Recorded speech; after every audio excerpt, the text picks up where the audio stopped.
Timnas Indonesia bakal berlaga di Arab Saudi dalam laga fase keempat kualifikasi Piala Dunia. Timnas Indonesia dihadapkan pada deretan hal yang berpotensi merugikan dalam fase keempat kualifikasi Piala Dunia 2026. Setelah melewati fase pertama, kedua, dan ketiga, perjalanan Rizky Ridho dan kawan-kawan sampai pada fase keempat. Timnas Indonesia akan bersaing dengan Irak dan Arab Saudi pada grup B. Juara grup akan lolos langsung ke Piala Dunia 2026, sementara runner-up grup bakal menuju fase kelima kualifikasi, dan juru kunci dipastikan harus menyudahi impian tampil di pesta sepak bola dunia. Kata-kata Presiden FIFA Infantino setelah Erick Thohir jadi Menpora. Menpora Erick Thohir balas ucapan selamat dari Presiden FIFA Infantino. Menjelang pertandingan yang dimulai pada 8-14 Oktober, terdapat isu miring soal hal-hal non-teknis yang bisa merugikan timnas Indonesia kala menjalani laga di Jeddah, Arab Saudi. Berikut 5 hal yang merugikan timnas Indonesia di fase keempat kualifikasi Piala Dunia 2026. Yang pertama, lokasi pertandingan. Tidak seperti pada 3 fase sebelumnya yang menggunakan format kandang dan tandang, fase keempat akan berlangsung secara terpusat di satu tempat.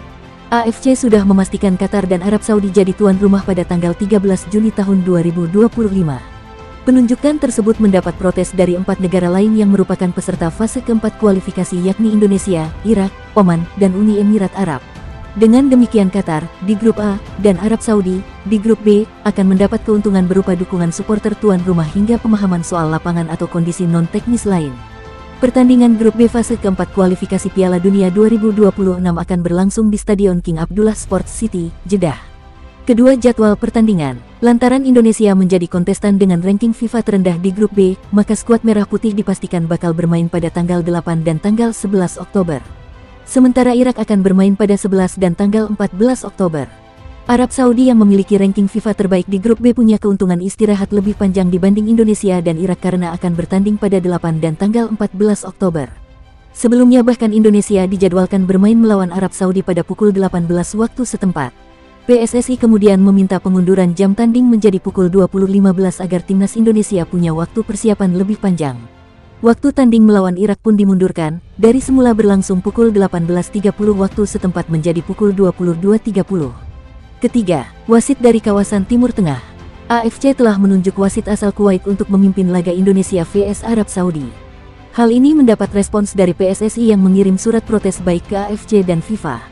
Ketua Umum PSSI, Erick Thohir, meminta agar pengadil tidak berasal dari satu kawasan yang sama dengan tuan rumah.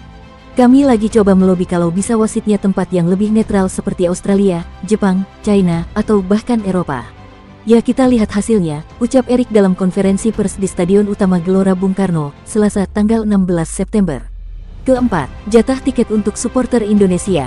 Erick juga mengumumkan ada pembatasan jatah tiket untuk supporter timnas Indonesia dalam laga di Arab Saudi. Padahal banyak orang-orang Indonesia yang bekerja dan bermukim di negeri petrodolar itu. Supporter timnas Indonesia juga dibatasi, sangat kecil, jelas Erick. Belum ada keterangan resmi soal kuota tiket yang diperuntukkan bagi supporter Garuda, namun belakangan muncul isu hanya akan ada jatah 8% bagi supporter Indonesia.